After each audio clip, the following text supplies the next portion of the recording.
Frères et sœurs, bien-aimés auditeurs, auditrices, voyez-vous ce que cela signifie d'adorer Dieu? C'est lui rendre gloire pour tout.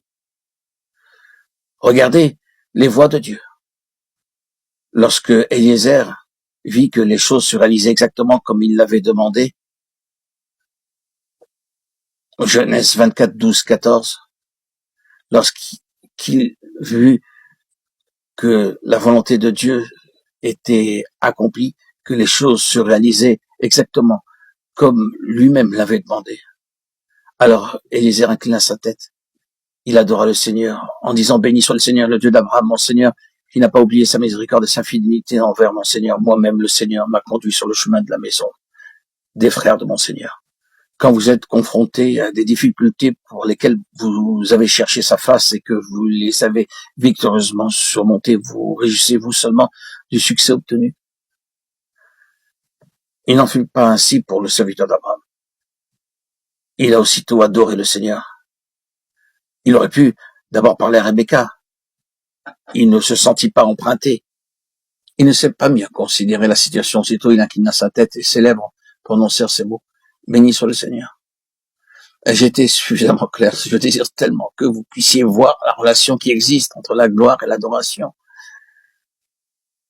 Apporter la gloire au Seigneur, c'est l'adorer, et c'est en fléchissant nos cœurs devant lui que nous l'adorons vraiment.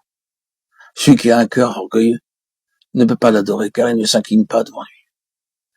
Quand il réussit dans ses voies, il l'attribue à ses capacités ou à la chance. Il ne donne pas gloire à Dieu. Être un véritable adorateur, c'est lui offrir la louange, les actions de grâce pour tout ce que nous rencontrons, frères et sœurs. La gratitude est si nécessaire pour adorer Dieu, remercier Dieu continuellement, jusqu'à votre lacet que vous avez pu nouer le matin à votre lever. Tous les plus petits détails de votre vie quotidiennement peuvent être des sources de gratitude et de remerciement. Que votre vie soit un moyen, une circonstance pour pouvoir glorifier Dieu, chanter Dieu, remercier Dieu. Soyez remplis de gratitude dès votre lever. Et de cette manière, vous pourrez adorer Dieu. Et Dieu vous fera connaître sa présence. Rien ne peut se faire sans la prière, frères et sœurs. Rien ne peut se faire sans la gratitude et la reconnaissance. Rien ne peut se faire sans l'obéissance et la soumission au Seigneur. Vivre de sa présence est le cadeau que tout enfant de Dieu possède en lui par sa nouvelle naissance. Mais ce cadeau, ne le salissez pas.